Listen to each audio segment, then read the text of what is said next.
Well, there they are, Robert Hight and John Force. Force turned 61 on Tuesday. You may remember back at our last race at Las Vegas, John Force was very complimentary of Matt Hagan. One of the guys joked, said, because I've been around a long time and Hagan's new and he got his first win. But my guys joked like, Force, you'll get him. You got him worried. Got him worried? Are you kidding me? Let me tell you something. He's a cowboy. He's a rancher. He rides those steers.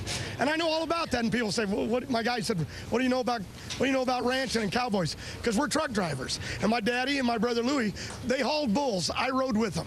And let me tell you something. If you got the nerve to run with a pack of bulls, you got no fear.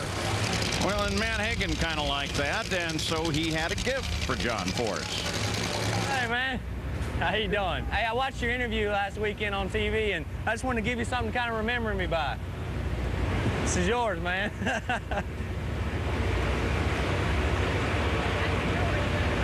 Had an old Pro Mod helmet laying around and had some bull horns over there. I said, maybe I'll stick it together and give it to John. What do you think about that?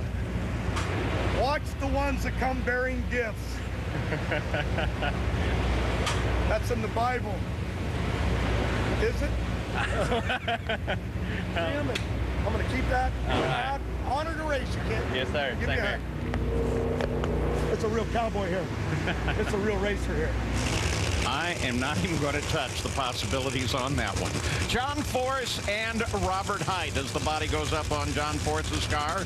As we said, 61 on Tuesday. Stat Guy's working on all kinds of data for a 61-year-old driver. It puts John in a very special arena. Since his runner-up in 2006, he lost in round 2 here the last 3 St. Louis races. Stat Guy? Mac Beckman, Robert Hight, the only 2 drivers who are active right now, have a winning record against the champ, but Robert Hight, he's very close, 10 wins, 9 losses, so this could be the rubber match right here. Yeah, and trying to get around the father-in-law. Not easy, sometimes not smart.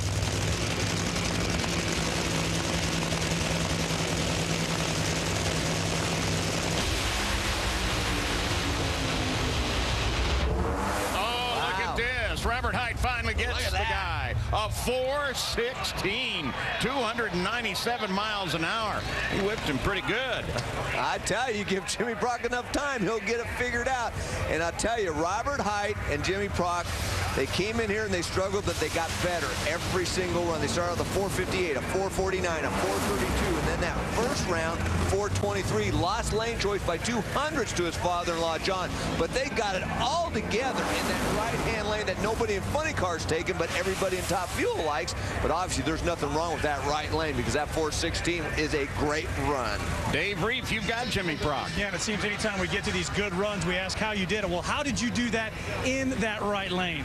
Well, we had a couple shots at it, and we've had to make a lot of changes since we got here. I've made some big moves in that time there. I just tried to come back and get some of it after we got too far on the other side, and it worked. Very satisfying run for that man.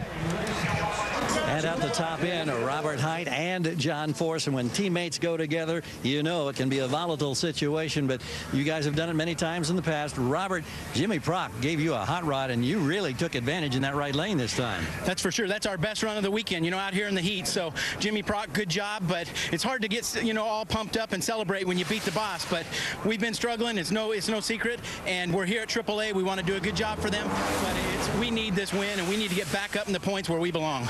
Indeed. And John, Mike Dunn now has picked Robert Hight as the man who's going to win the championship again this year. Would you have any words for Mr. Dunn? No.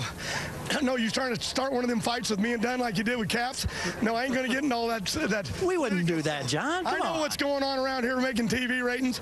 At the end of the day, this is my family. And at the end of the day, the grandbaby's going to say, way to go, Grandpa. But, you know, like Robert told me before we raced, he said, go out there and get after me. I said, I will. And I said, you get after me because that's the way we race. Tasca in a Ford over there took out my daughter Ashley. And, you know, we don't like that. Caps don't like it. But we're all one team. And that's what Ford says at the end of the day. So good luck to Tasca. Good luck to Robert.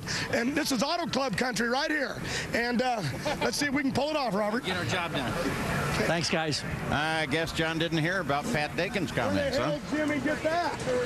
Wow. All right, semifinal matchups for... Excuse me, John. Let me get this done. Robert Height's going to have lane choice over Ron Capps as they go to the semis. And then it'll be Bob Tasker with lane choice over Jack Beckman. I said, yeah, I know Jimmy will throw a hard ball.